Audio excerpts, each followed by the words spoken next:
36 সাইজৰ blouse এটাৰ ব্ৰাটো কিদৰে ডাঙৰকৈ কাটি উলিয়াব পাৰি সেইটোৱে আপোনালোকক আজি মই দেখুৱাম।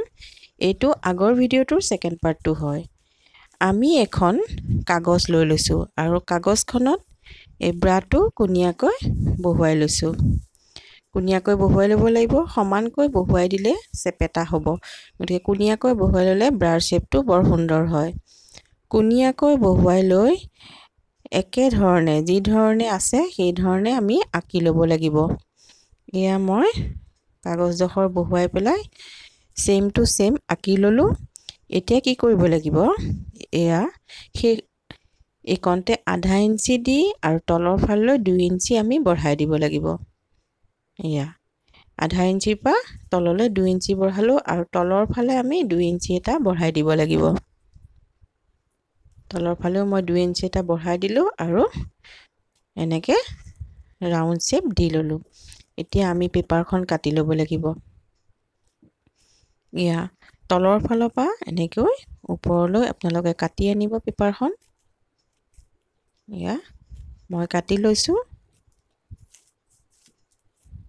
একেবাৰে সহজ হয়, ইমান কঠিন কাম নহয়। ব্ৰাটো সুন্দৰকৈ এনেদৰে কাটি উলিয়াব পাৰি।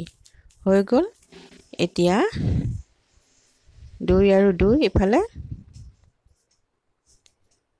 ইয়াত 2 আৰু ইফালে 2, তলৰ পৰা ওপৰলৈ এনেকে এই কোণটোৰ লগত মিলাই পেলাই জাপি দিব লাগিব। এই কোণটো আৰু কোণটো মিলিব লাগিব। এয়া জাপি দিলো। তাৰপিছত এতিয়া য'ত মই ভাঁজটো দিছো তাতে আঁচ এডাল টানি দিছো।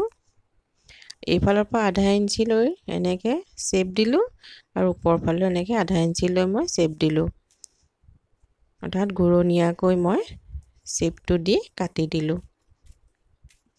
ইয়া দেখিছেনে ওপৰৰ পাৰ্টটো কি সুন্দৰ হৈছে। ওপৰৰ পাৰ্টটো হৈ গৈছে। এতিয়া তলৰ পাৰ্টটো আমি কাটিম। তলৰ পাৰ্টটো তলৰ ফালে আধা ইঞ্চি, এয়া এইখিনিৰ পৰা আধা ইঞ্চি লৈ এনেকে তললৈ কাটি দিব আৰু ইফালে আধা ইঞ্চি লৈ তললৈ কাটি দিব।